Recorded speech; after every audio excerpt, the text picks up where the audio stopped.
8,000 years before Aegon's landing, as winter engulfed the continent, a great darkness fell over the land. The long night had come, and with it years of famine and terror. From the lands of always winter in the bitter frozen north, the White Walkers, a race of vicious demons wielding razor-thin swords of ice, marched south, slaughtering all in their path. As they moved, they raised their fallen enemies to fight for the demon cause. The children of the forest and the first men quickly rose to counter the invasion of the White Walkers. They fought with everything they had, but their magic and weapons were no match for the ever-growing army of undead. As the years passed, the children and the first men were driven south, and hope was all but lost. Yet before the White Walkers and their army of undead whites could take total control of the continent, their advance was halted when it was discovered dragonglass was their weakness. With weapons of dragonglass, the children and the first men held back the demon army, but the threat remained and the terror continued until the last hero, known in the Eastern tradition as Azor Ahai, rose to lead the fight and push them back to the frozen north.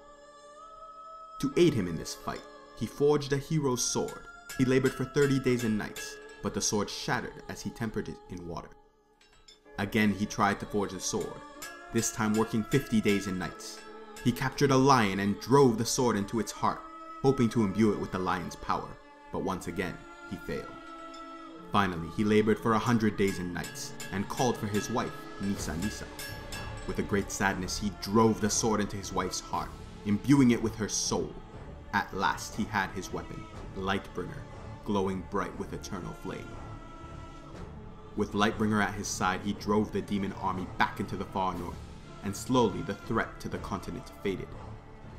In order to prevent any such invasion in the future, Brandon Stark, called the Builder, first king of the north, raised a massive wall to cut them off from the rest of the continent.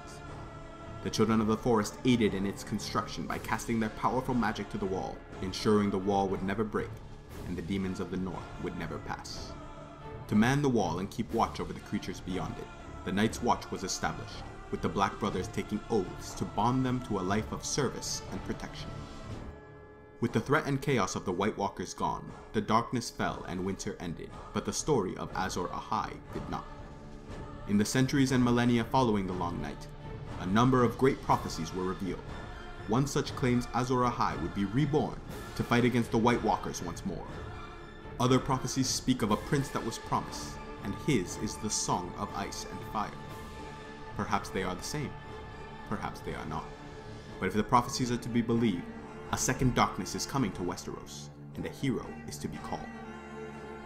There will come a day after a long summer when the stars bleed and the cold breath of darkness falls heavy on the world.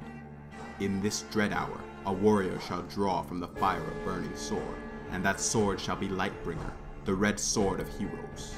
And he who clasps it shall be Azor Ahai come again, and the darkness shall flee before him.